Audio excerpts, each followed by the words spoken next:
Descarga ya la aplicación móvil de Radio Viajera totalmente gratis, sin planes premium y con todos los podcasts geolocalizados, los destinos contados por periodistas y bloggers de viajes en primera persona, para que no te pierdas ningún detalle en tu próxima escapada. Bicycle, bicycle, bicycle. I want to ride my bicycle, bicycle, bicycle. I want to ride my bicycle. I want to ride my bike.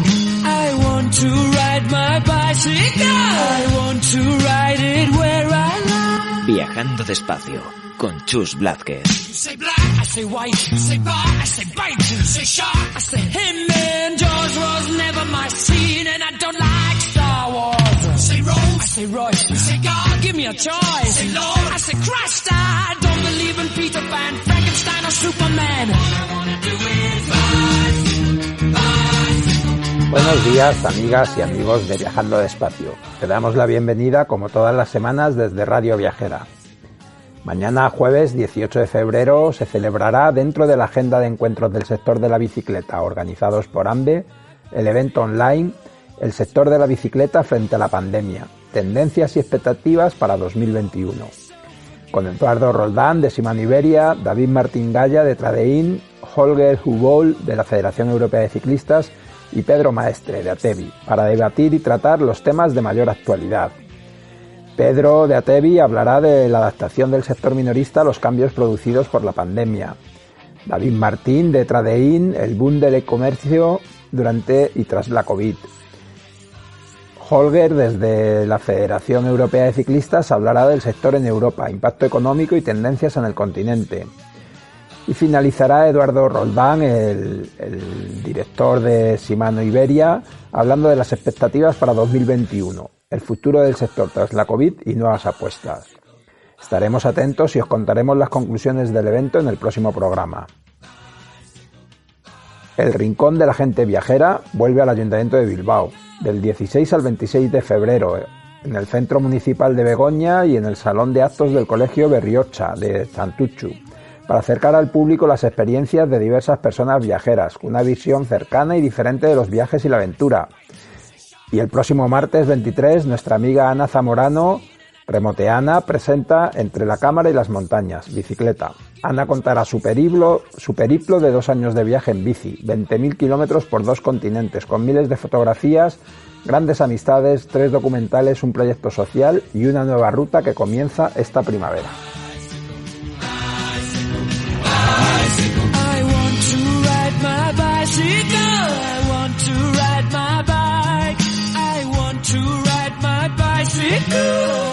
Esta semana volvemos a charlar de Bucle, un libro del que ya os hemos hablado. Ahora lo hacemos nada menos que con el autor, Marcos Pereda, con el que intentamos dar un repaso a cuestiones que nos suscitó la lectura de su libro. Grabamos la entrevista hace unos días, precisamente justo antes de que a la vuelta hiciera oficial su recorrido para este año. En fin, una pena, me hubiese encantado conocer su parecer sobre los nuevos finales en alto. Yo disfruté mucho de la conversación, espero que tú también lo hagas. Y atentos a nuestro Facebook, vamos a sortear mi ejemplar de Bucle. Ya ha pasado por algunas manos y me lo dedicó Marcos Pereda cuando lo compré, pero ya es hora de que el libro siga viajando. Y acabamos con un tema serio, un problema que empieza a ser recurrente, el robo de tiendas de bicicletas. En este caso la tienda de Biobike en San Sebastián de los Reyes, en Madrid. Los propietarios han enfrentado la situación con humor y coraje, por eso nos hemos atrevido a recurrir a Sergio Makarov para darle la bienvenida a Alejo Bastos, responsable de Biobike. En su web encontrarás toda la información sobre las bicis robadas, una lacra, la venta de ese material que tenemos que conseguir erradicar entre todos. Un saludo viajero.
Tenemos con nosotros hoy a Marcos Pereda, escritor y profesor de universidad, colaborador habitual de muchos medios, escritor, entre otros títulos, de Arriba Italia, de Periquismo, Crónica de una pasión, de Una pulga en la montaña y de Bucle, en el que nos queremos centrar hoy, aunque sabemos que acabas de publicar otro libro hace muy poquito. Buenos días, Marcos, y gracias por tu tiempo.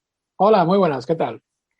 Pues encantados de tenerte y mira, queríamos empezar por un tema que a nosotros nos interesa mucho. Sabemos que eres lector de libros deportivos y ya te he oído decir que sueles echar en falta una mirada más literaria sobre el asunto del deporte en general y del ciclismo en particular.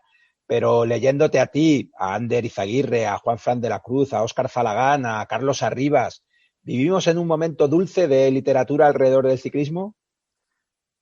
Bueno, desde luego vivimos en un momento donde se hacen cosas distintas. Se hacen cosas distintas a las que veíamos hace, no sé, 10 años o 15 años, cuando yo empezaba a leer estos asuntos que prácticamente tenías que escarbar para encontrar algo que fuera un poco más allá de lo que es la mera carrera y el quién quedó primero, segundo, tercero, cuarto y quinto. A mí es una cosa que nunca me ha interesado demasiado. También es verdad que ahora se escribe mucho más porque tenemos muchas más posibilidades. El tema de las redes sociales e internet, al final hasta el más tonto tiene un blog. Entonces, de entre todos los tontos siempre acaba saliendo alguien que hace algo interesante y que tiene su potencia. Yo creo que no es, ¿cómo te lo diría? Yo creo que no estamos en un mal momento, ni mucho menos, pero sí que es verdad que yo encuentro a faltar que ese estilo distinto que comentabas tú y que has citado unos cuantos autores que lo practican más o menos, no ha acabado de dar el salto a los grandes medios. Quizás con independencia de lo que hace Carlos Arribas, que ya es un clásico y que de por sí es un estilo en sí mismo, yo creo que no ha dado el salto a los grandes medios. Bueno, en esa línea, ayer mismo leía en Los Últimos Flecos un artículo titulado La Edad de Oro del periodismo deportivo español, que me consta que tú también leíste y quizás excesivo, ¿no? Bueno, lo de la Edad de Oro, a ver, yo entiendo lo que quiere decir el autor, que además es amiguete mío, así que no me voy a meter con él. Y además me citaba de una forma muy, muy amable entre periodistas de verdad y yo me sentí muy, muy ofendido, ¿no? Porque me citaba entre gente muy seria y yo no soy nada serio. Entiendo lo que quiere decir y lo puedo defender desde el punto de vista que te he comentado antes, ¿no? Al final, nunca hemos tenido tantos medios de comunicación porque hoy en día todos nosotros, cada persona es un medio de comunicación en sí mismo, aunque sea solamente a través de las redes sociales. Y claro, de la cantidad acaba apareciendo la calidad. El problema es que junto con eso convive otra especie de periodismo deportivo. Fíjate, vamos a quitarle el apellido. Junto con el periodismo con estilo, convive otra clase de periodismo que va más a lo inmediato y que busca los gritos y las peleas y el impacto y esa expresión tan fea del clickbait y todas estas chorradas que a mí no me gustan nada. Entonces es muy difícil, ¿no? Claro, dices, oye, ¿cómo me defiende usted que tenemos un momento acojonante en el periodismo deportivo si el programa que más se ve de fútbol son estos que salen por la noche que son como 4 becerros mugiendo, pidiendo que venga la madre? Entonces, entiendo lo que dice, estoy en parte de acuerdo y también estoy en parte de acuerdo con lo que comentas tú de que es muy difícil sostenerlo. Sí. Pero es verdad que hay más medios que nunca y bueno, y nosotros somos un claro ejemplo, ¿no? Hace 10 años, ¿quién se hubiera planteado que nosotros pudiéramos hacer un programa a la semana para hablar de bicicletas, ¿no? O sea, quizá no hubiera tenido ningún sentido. Pero mira, vamos a entrar ya en bucle, y lo primero preguntarte por el título, porque hace poco hablamos en este programa con un amigo que también había leído tu libro, Víctor González, que además es sobrino de José Antonio González Linares, casi un paisano tuyo, ¿no? Sí. Y nos gustaba las referencias que hay en el libro y nos surgían algunas preguntas que es lo que te queremos trasladar hoy. Y la primera de ellas era en torno al título. Sí, el título, fíjate, yo el título sí que no te sé decir, igual que hay otras cosas que las tengo más claras, no te sé decir si se le ocurrió a Eneco, al editor, o se me ocurrió a mí. Yo creo, pero no lo digo al 100% que se me ocurrió a mí. Y sí que es verdad que una vez que se nos ocurrió, teníamos claro un poquitín el eje, ¿no? Porque funcionaba desde varios puntos de vista, ¿no? Lo de bucle funciona, bueno, pues cualquiera que sepa de ciclismo funciona como una referencia fácil a la Gran Boucle, ¿no? Al Tour de Francia. A la vez funciona con esta idea, que esta sí que recuerdo que fue del editor de Eneco, que no fue mía, de organizar los artículos como si fueran una temporada. Entonces las temporadas siempre se repiten, ¿no? Son un bucle también.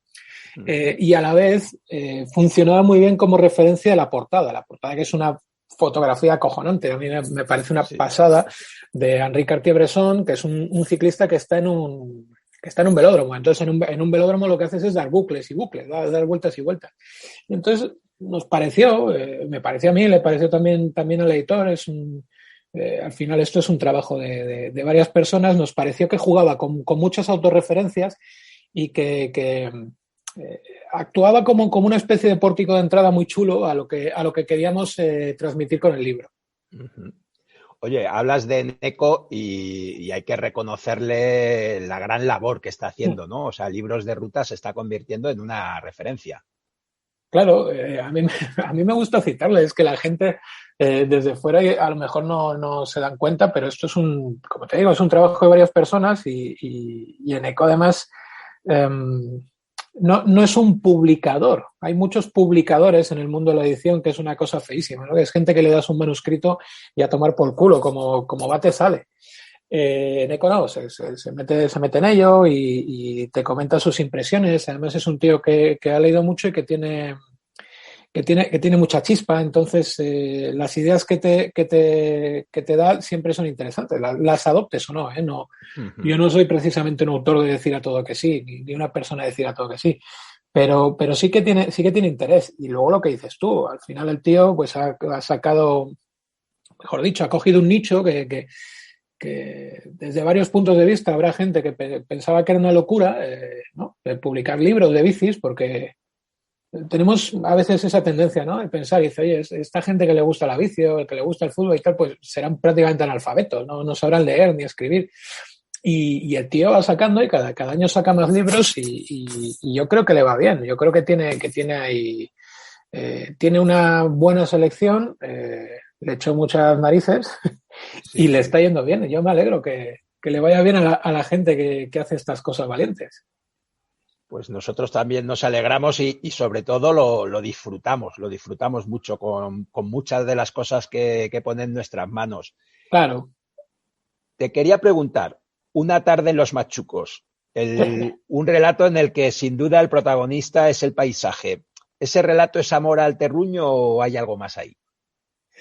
Bueno, las dos cosas. Es amor al sitio, en primer lugar, a los propios Machucos, que es un sitio que yo conocí desde bastante antes de que incluso tuviera carretera asfaltada. Ya había ido por ahí mucho antes. Bueno, al final, pues eso me queda relativamente cerca de casa. Y luego, lo de amor al terruño, claro. A mí me gusta transmitir siempre un ambiente, no sé si un paisaje, pero un ambiente, ¿no? Que se palpe de estos artículos en los que yo hablo de lugares donde he estado. Entonces, evidentemente, si es el paisaje de Cantabria que tengo al lado de casa y el que he vivido y sufrido durante tantas veces, pues uno lo hace, no sé si con más cariño, pero con más conocimiento de causa, ¿no? Esto igual alguien que sea Andalucía, que llueve mucho menos, no lo entiende, pero en Cantabria llueve de forma muy diferente a como llueve en Madrid y a como llueve. Entonces, todos esos matices los puedes transmitir porque los llevas viviendo toda tu vida. Pero de todas formas, ya te digo, yo cuando me desplazo a algún sitio para cubrir o para ver algo y luego contarlo, siempre intento plasmar el ambiente. Intento plasmar el ambiente por lo que te comentaba antes. Es que la carrera ya te la cuentan en cualquier sitio. Y hoy en día con las redes sociales y con el móvil tienes el resultado al momento y tienes vídeos de YouTube y todas estas cosas. Entonces, vamos a intentar contar al lector lo que él no puede ver a través de esta tecnología. Uh-huh. Oye, y en relación con esto, y para nosotros que viajamos en bicicleta, la importancia del paisaje es clave, ¿no? Y es uno de los atractivos que vamos buscando. Pero te quería preguntar tu opinión sobre qué aporta esos paisajes al ciclismo deportivo. Los paisajes. Bueno, por de pronto aporta un lienzo, ¿no? Es un lienzo. Y luego a mí me interesa mucho, fíjate, me has preguntado una cosa y le voy a dar la vuelta. ¿Qué aporta el paisaje al ciclismo y qué aporta el ciclismo al paisaje? Yo cuando hice lo de los machucos, la idea era precisamente eso, ¿no? Te vas a un sitio que yo no sé si la gente lo conoce, pero bueno, se puede hacer una idea más o menos de lo que es, que está en el culo del mundo, donde no hay casas, hay cabañas, pero son de ganaderos, donde a lo mejor pasan 10 coches en un día, lo único que se escuchan son los campanos de las vacas y tal. Y cómo ese sitio, que es fíjate, vamos a ponernos poéticos, el reino del silencio y de la niebla, cómo ese sitio un día determinado al año cambia por completo y se llena de miles de personas y se llena de una caravana publicitaria y se llena de coches con bocinazos y tal. Tiene su punto bueno y su punto malo. Entonces a mí me interesaba mucho, ¿no? ese contraste. Y luego, directamente respondiendo a lo que me has preguntado tú, ¿qué aporta el paisaje al ciclismo? Yo puedo ver perfectamente una carrera aunque no pase nada, solo por ver el entorno, ¿no? Y yo sé de ir andando yo mismo en bici, sé de ir igual a algún sitio que me interesa menos o que el camino es menos divertido o que resulta más duro o cualquier cosa, ir solamente porque sé que en un momento determinado, en un recodo, en una curva en particular, hay una vista concreta. Yo creo que va unido. Es muy difícil que andes en bici y no vayas persiguiendo eso. Por lo menos a la velocidad que ando yo. A la velocidad que anda uno que vaya más rápido, pues igual no se entera, pero yo sí. Oye, y Marcos, cuando hablábamos entre nosotros hablando de tu libro, nos surgían algunas preguntas interesantes en referencia a tu proceso creativo, a cómo identificas que una historia merece la pena, ¿no? Y en esa línea, por ejemplo, hay historias que nos han llamado mucho la atención, ¿no? ¿Cómo llegas a la relación, por ejemplo, entre Joaquín Agostinho y Antonio Lobo Antunes? Bueno, eso parte de una cosa muy, muy concreta, y es que yo soy una persona muy curiosa. Entonces soy una persona muy curiosa que le gustan muchas cosas. A mí me gusta mucho Lobo Antunes, porque me gusta mucho la literatura y yo leo un montón, y a mí me gusta mucho, yo qué sé, la pintura, y puedo ver un paisaje ciclista, puedo ver un rasgo de algún pintor y cosas así.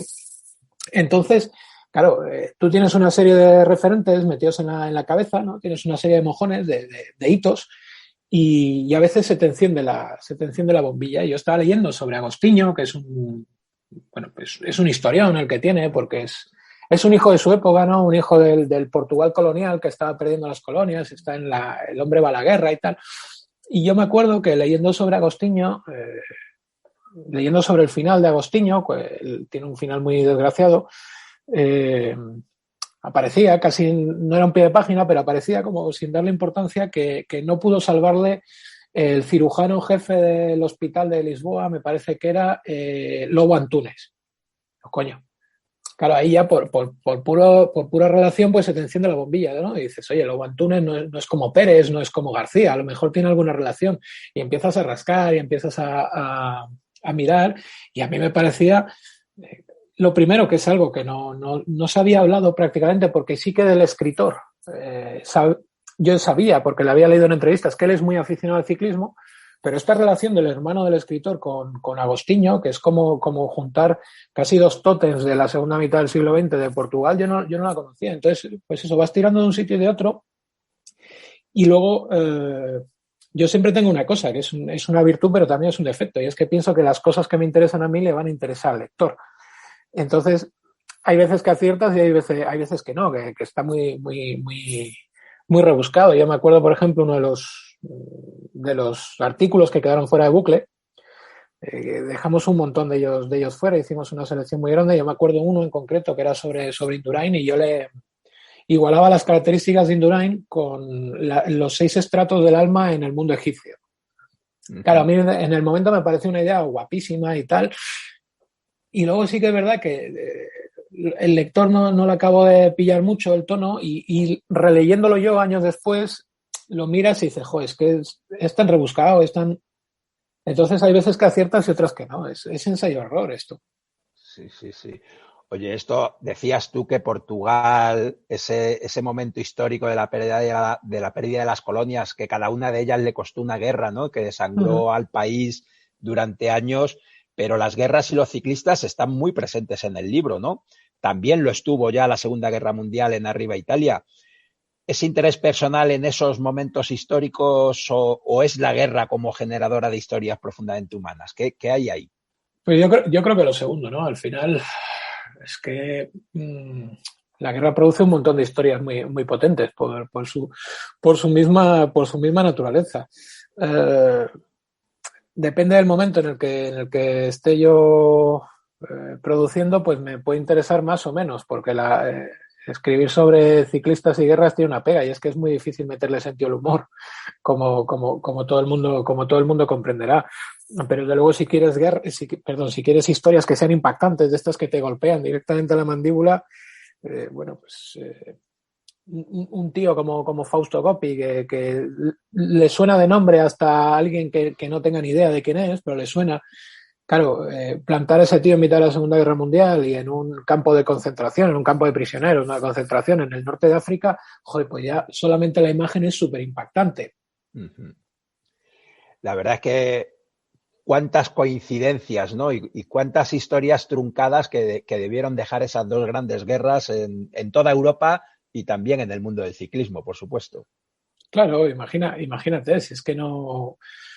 hay un montón, hay un golpe brutal de gente que podía haber amasado mucho palmarés, pero no pudo, de gente que le cortó por completo, de gente que evidentemente se quedó en los campos de batalla.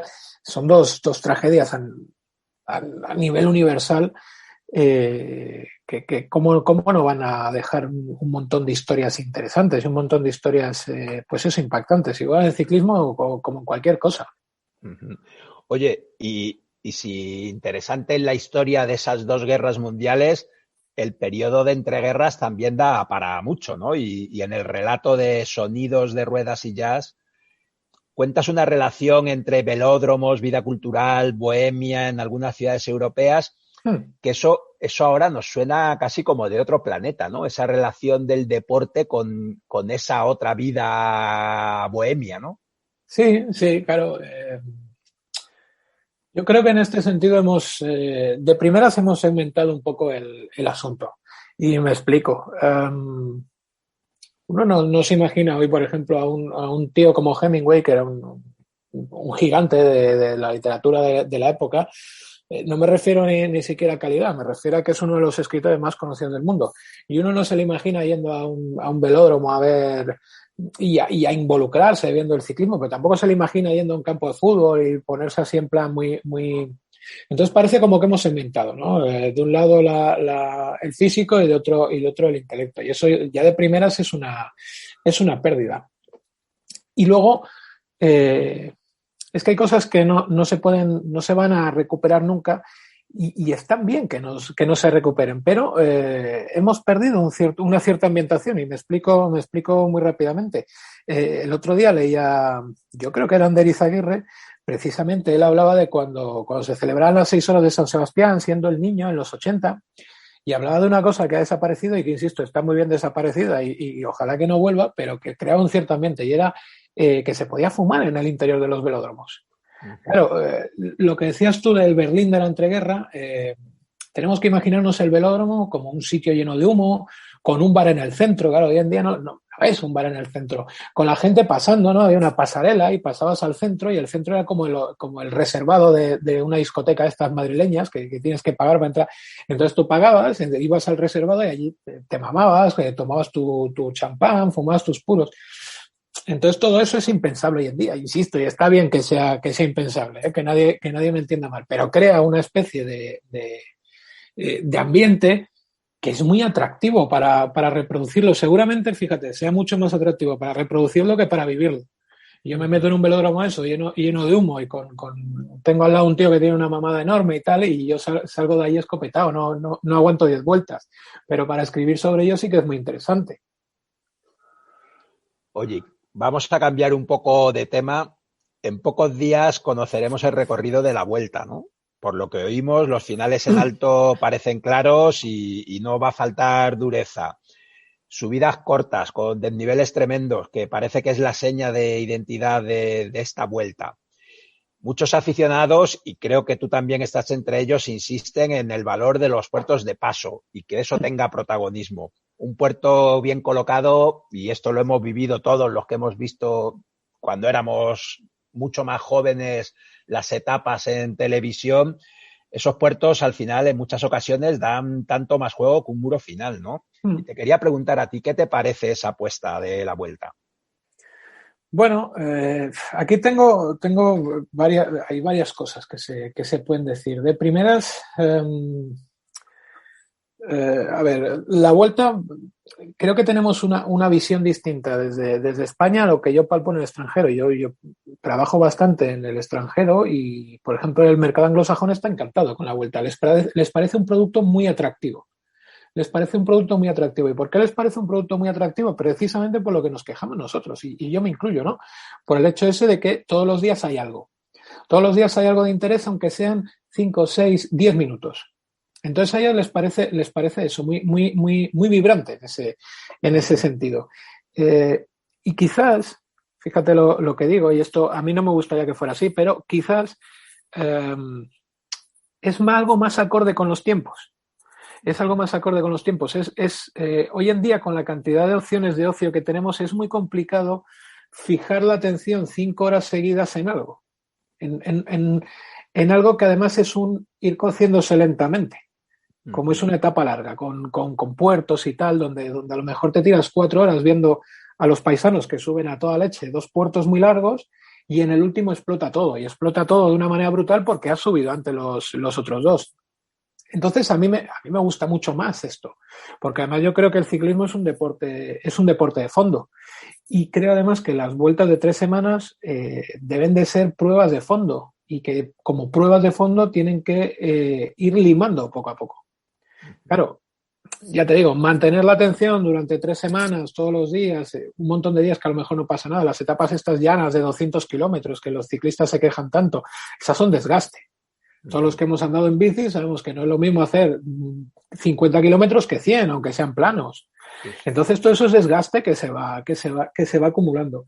Si por mí fuera, volvería al sistema anterior, pero me cuesta pensar que se pueda volver precisamente por esto, porque me da la impresión que la propia sociedad está orientada a otra cosa, está orientada a cosas más directas, a GIFs, podríamos decir. Y fíjate, y esto a mí me gusta mucho recalcarlo, que en ningún momento he citado ni el doping, ni la protección ante el doping para justificar que una carrera sea más larga o más corta, porque es una auténtica tontería, ¿no? En ese caso no hablaríamos de distancia, sino de velocidad, ¿no? Tenemos a Ben Johnson, que era un tío que se jugaba las habichuelas en 10 segundos y era una farmacia andante. No tiene relación una cosa con otra, por mucho que algunos nos lo hayan querido meter. Sí, la verdad es que ese es un tema además que yo creo que está bien planteado también en Bucle, ¿no? Que es un tema que sale en ocasiones, pero que para nada juega un protagonismo en el libro, que al final lo que tiene es historias, ¿no? Enfocadas desde muchos ángulos distintos.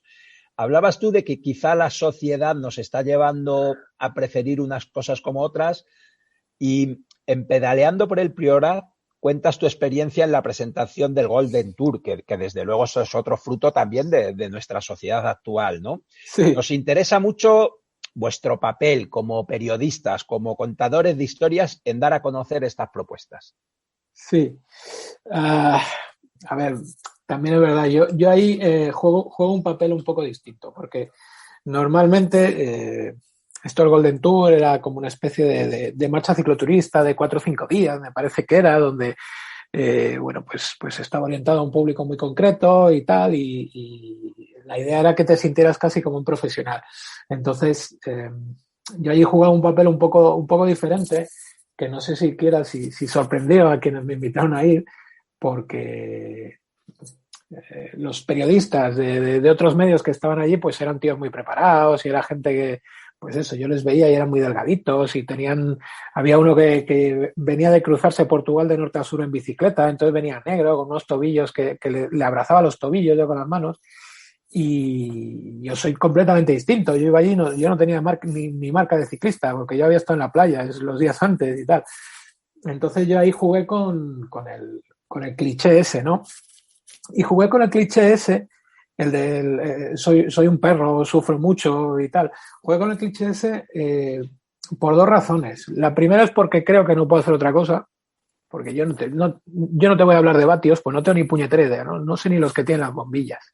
No, a mí todo esto está muy de moda, ¿no? Lo del vatio kilo y tal, está muy de moda, pero yo no lo entiendo. Y además es que yo cuando leo sobre eso me lo salto, soy incapaz. No lo sé. A mí me dices tú ahora que mueves 14 vatios y te creo. No lo sé. Y luego en segundo lugar, porque yo deliberadamente intento huir de lo que yo creo que haces tú un poco referencia con la pregunta, que es el influencer youtuber o el tío que te intenta vender una moto o algo por el estilo. Yo creo que yo no sería capaz de hacer eso y además pienso que la gente que me llama a mí para un medio o que más o menos me lee sabiendo lo que va a leer no es lo que espera. Es otra cosa lo que hago yo y no digo que esté ni mejor ni peor, es otra cosa porque yo no sé hacer la otra. Pero fíjate que a mí me parece que lo que tú haces tiene un valor importante para darle a los sitios, no sé si para etiquetarles como algo distinto, ¿no? Y yendo a tu tierra, ¿no? A Torrelavega, capital del cicloturismo.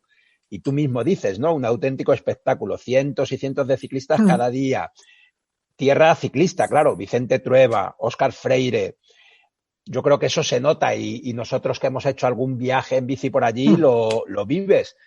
Pero yo creo que precisamente esa labor que tú haces o que hacen otros que escriben sobre este tipo de lugares, eso podría servir para que al final lugares como Torrelavega fueran un atractor de otro tipo de turista a la región, ¿no? Como Alpes, como Dolomitas, como Girona. No, totalmente. Y además, yo soy un profundo convencido de la bondad del ciclismo, de la bondad del ciclismo profesional y de la bondad de este otro ciclismo, de lo que podamos escribir algunos o incluso de lo que se pueda publicar por redes y tal, como dices tú, como atractor turístico.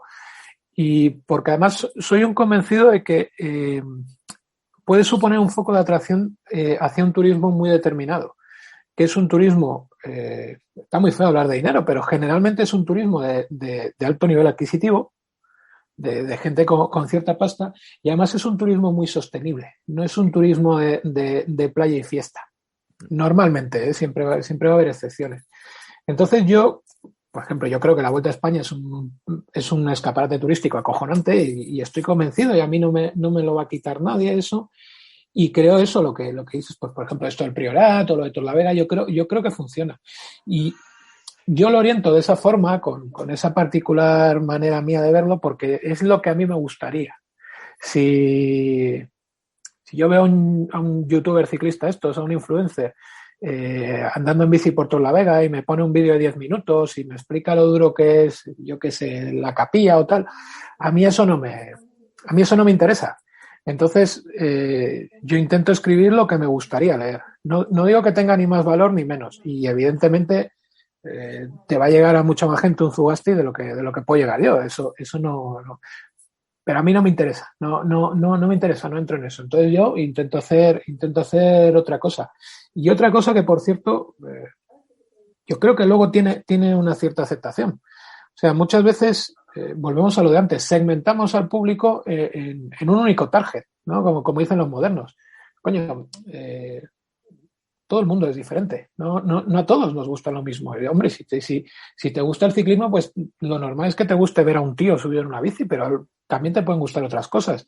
Entonces yo creo que no tenemos que pelearnos por el público porque hay público diferente.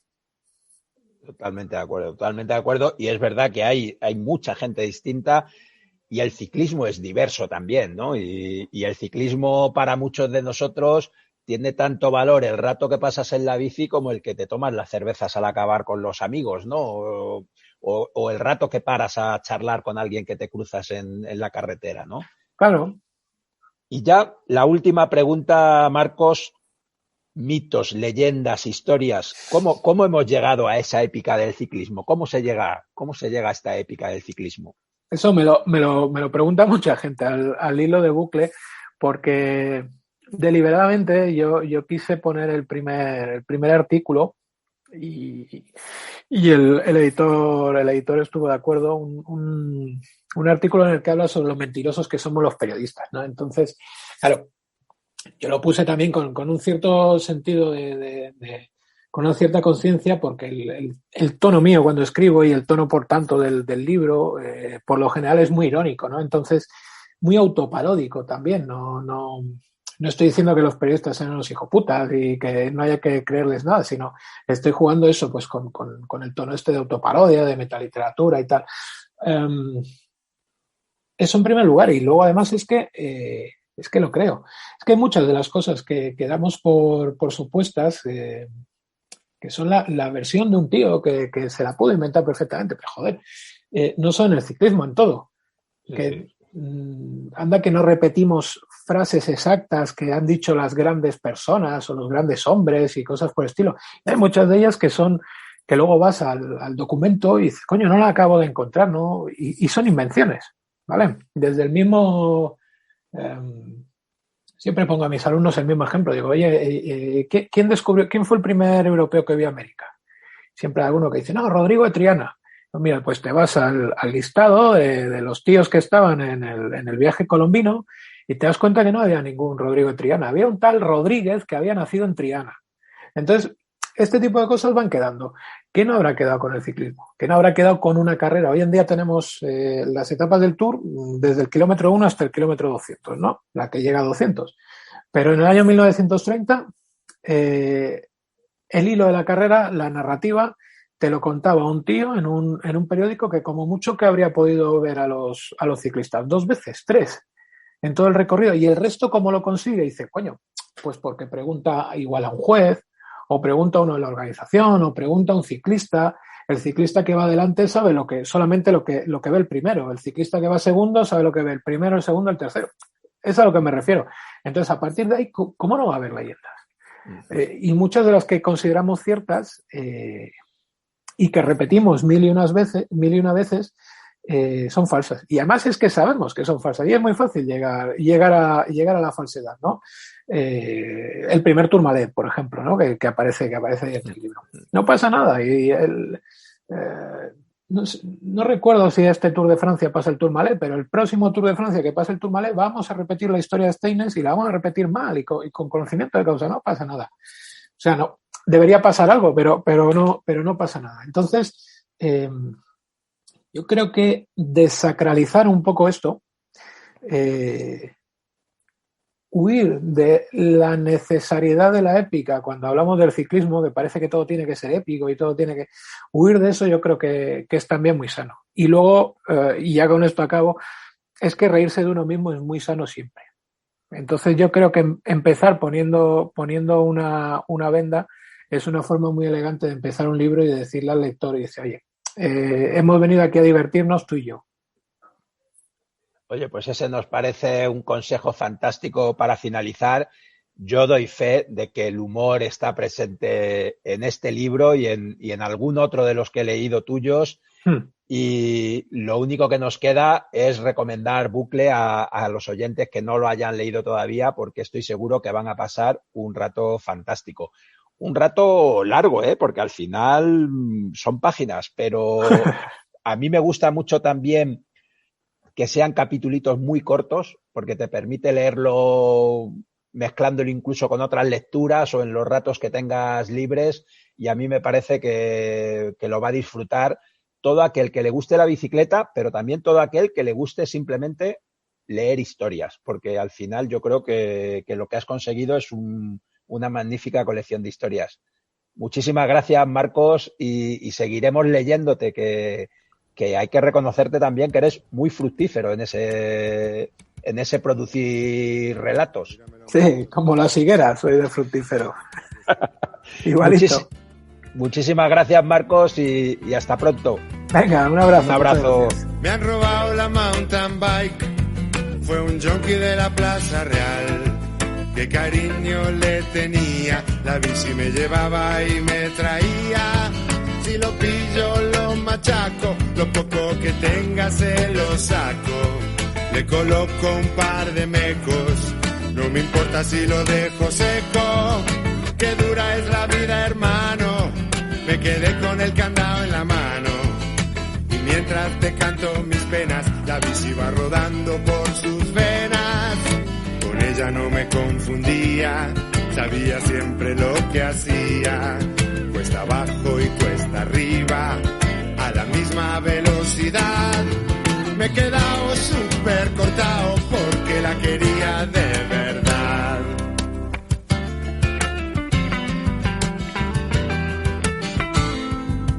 La noche siguiente tenía el cumpleaños de Lucía. Llegué un poco derrotado, como si me hubieran apaleado. Mis amigos me animaron, en la espalda. Hace 2 semanas vimos un vídeo por WhatsApp y circulando por las redes sociales. Acababan de robar en la tienda de Biobike, una conocida tienda especializada en bicis eléctricas, pioneros en España en especializarse al 100% en este tipo de vehículos. Eso sí, como declaraban sus responsables, hoy nos han robado las bicis, pero no el buen rollo. Tenemos con nosotros a Alejo Bastos, responsable de Biobike. Buenos días, Alejo. ¿Qué tal? Buenos días. ¿Cómo andamos? Pues bien, y todavía alucinando con lo pasado, ¿no? O sea, vosotros tenéis una tienda enorme llena de bicicletas y se llevaron lo mejor de lo mejor, 14 bicis de alta gama. Sí, fue la verdad, fue un robo de cirujano. Se conocían perfectamente la tienda, supieron por dónde entrar perfectamente, y lo que más nos sorprendió es que se conocían también perfectamente el producto. O sea, si esa gente se podría también ganar la vida vendiendo bicicletas eléctricas y no robándolas, porque conocían exactamente qué bicicleta llevar, qué bicicleta llevarse y qué costaba y lo fácil que iba a ser luego revenderla, ¿no? Fue un trabajo de verdaderos profesionales, sí. Y es preocupante porque esta profesionalidad, bueno, pues no nos beneficia a ninguno, por supuesto. Sí, porque además no es la primera vez que pasa esto en los últimos años, ¿no? Estamos, por desgracia, empezando a ver que esto es algo recurrente. Sí, vamos a ver, en estos momentos, desde hace un par de añitos y sobre todo después del confinamiento, el boom de la bicicleta pues ha provocado pues que hay una demanda brutal. Y también una falta de stock brutal, o sea, que es un problemón. Y los cacos se dan cuenta que las bicicletas, ya sean convencionales o eléctricas, tienen una salida bestial. Uh-huh. Entonces, pues digamos, somos ahora mismo las nuevas joyerías. ¿Te acuerdas de los años 80? Que daban para una joyería una vez por semana. Bueno, pues ahora mismo se ha pasado esa patata caliente a las tiendas de bicicletas. Oye, ¿y qué mensaje le podemos lanzar a alguien como cliente que le tenga que hacer sospechar de que no se pueden comprar gangas porque eso seguro que huele mal de dónde vienen?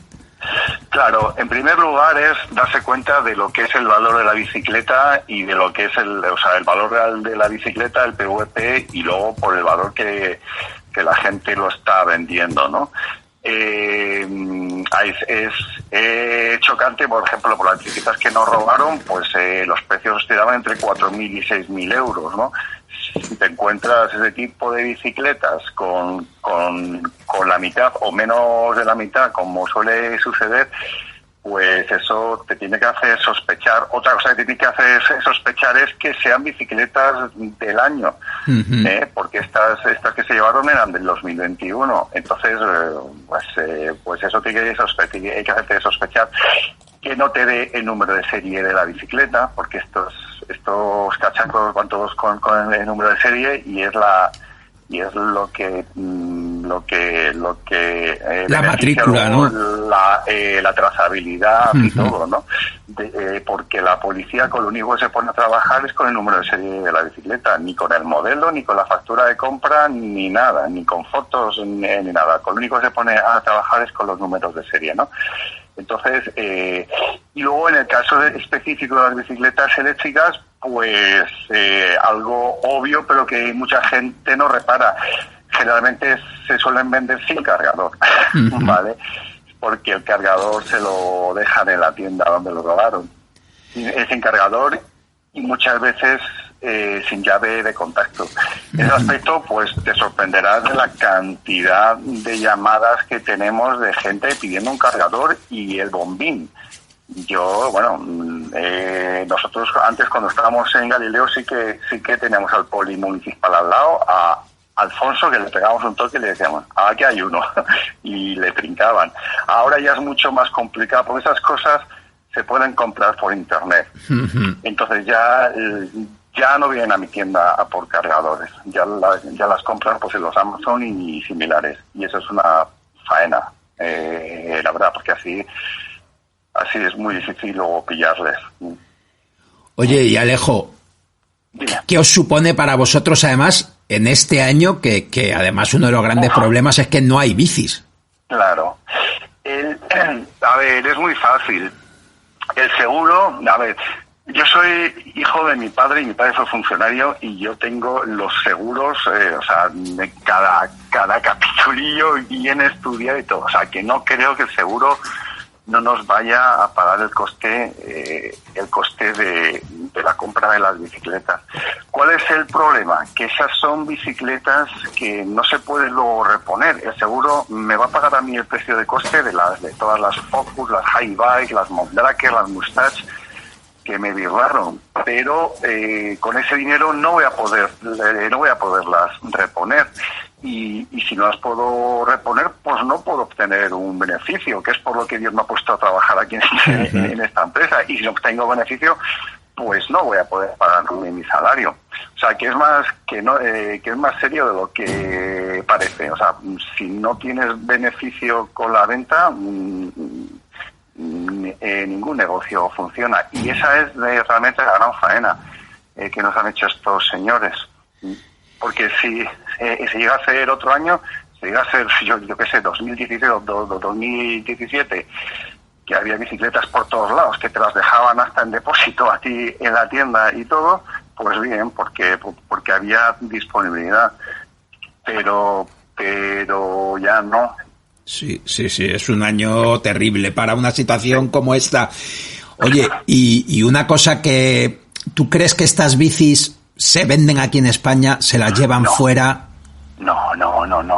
Es imposible trapichear con, yo que sé, con una Focus Jam de casi 7.000 palos y con el número de serie ahí. No, es muy complicado. Esta gente, como te comentaba al principio, pues han hecho un curry de cirujanos y no solo sabían por dónde entrar, cómo entrar, qué bicicletas coger. Estoy convencido que también sabían en dónde venderlas. Porque hemos estado hablando con la policía, porque aquí han venido los hombres de Harrison.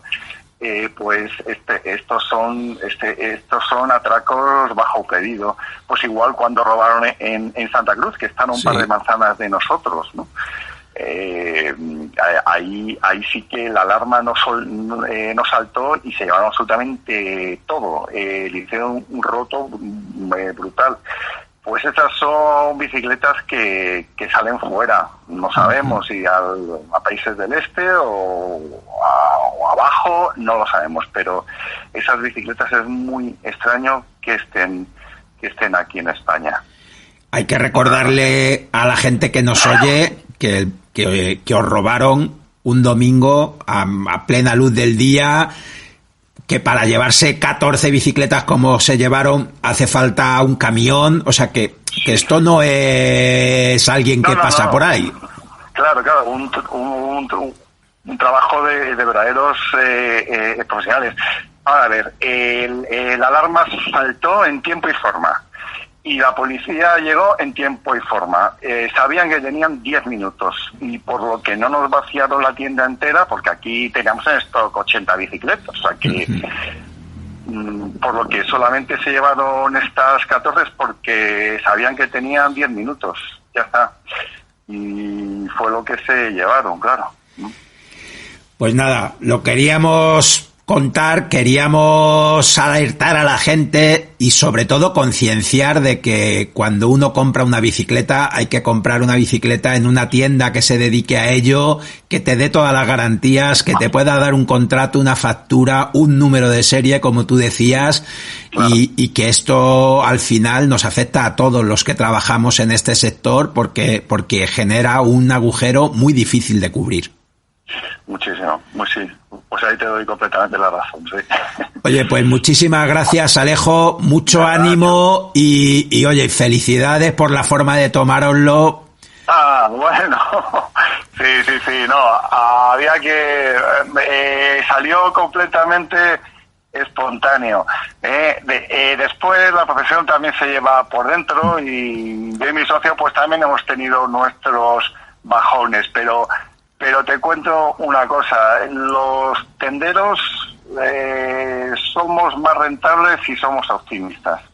Y aunque solo sea por buscarle rentabilidad al asunto y tirar con el negocio para adelante, es mucho más rentable ser optimista que pesimista. Y por eso hay que tomarse las cosas con un poquito de humor, hasta las más malas como sufrir un robo. Pues totalmente de acuerdo contigo y oye, esperemos que esto acabe lo mejor posible y sobre todo esperemos que encuentren a estos bellacos porque esto, todos los que tenemos tiendas estamos amenazados. Sí, absolutamente. Y más con el producto que vendemos y más en este año, sí. Pues nada, un abrazo fuerte y a recuperarse lo antes posible. De acuerdo. Hasta pronto, muchas gracias. Hasta pronto. Adiós. Hasta luego. Bicycle, bicycle. I want to ride my bicycle, bicycle, bicycle. I want to ride my bicycle. I want to ride my bike. I want to ride my bicycle. I want to ride it where I like. You say black, I say white. You say bar, I say bite. You say shark, I say him. And Jaws was never my scene, and I don't like Star Wars. Como siempre, un placer compartir este tiempo de radio. Recuerda, no vamos en bici para añadir días a nuestra vida, sino para añadir vida a nuestros días. Si no te quieres perder ningún programa de Viajando Despacio, suscríbete al podcast en iVoox y por favor, déjanos un comentario si te ha gustado nuestro programa. De esta forma nos ayudas a que podamos seguir llegando a más amantes de los viajes en bici. Estamos en Facebook, Twitter y esperamos tus propuestas de ruta, viajeros, tus comentarios. Si te apetece contactar con nosotros, puedes escribirnos a viajandodespacio@rutaspangea.com. Gracias por haber llegado hasta aquí. Viajando Despacio volverá la próxima semana con más rutas, más viajes y sobre todo más bicicletas. Hasta la semana que viene. Un saludo viajero y a dar pedales.